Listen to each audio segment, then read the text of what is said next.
স্বরূপ দা, তুমি হেলমেট পরো নাই কেন? হেলমেট? হেলমেট আবার কেউ পরে নাকি? না, তুমি হেলমেট আনো, আমি যাবো না তোমার সাথে। হেলমেট পরলে কি হয় জানিস? চুল খারাপ হয়, চুল। সে অজ্ঞা, আমি যাবো না তোমার সাথে। থাক তাহলে তুই, আমি গেলাম পাহাড় ঘুরতে। ভালো কথা বলতেছি, হেলমেটটা পরে যাও। আরে বেশি স্টাইল ভালো না। ঠিক আছে ঠিক আছে, আর জ্ঞান দিতে হবে না, চললাম আমি।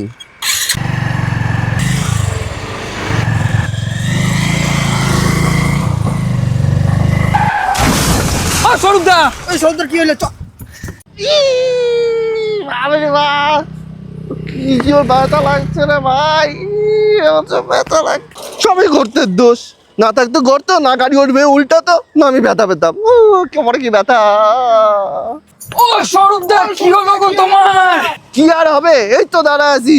দোকানে দেখিস না, নামা পড়ছে নাকি তোদের? আরে কোথায় যাও হতো বাকিগুলো, আমি তো এইখানে। এবার আমরা কি করবো? আজ যদি আমি হেলমেট পরতাম তাহলে এইরকম দুর্ঘটনা ঘটতো না। তাই বলবো আপনিও হেলমেট পরুন, অন্য কেউ পরান। Safe drive, safe life.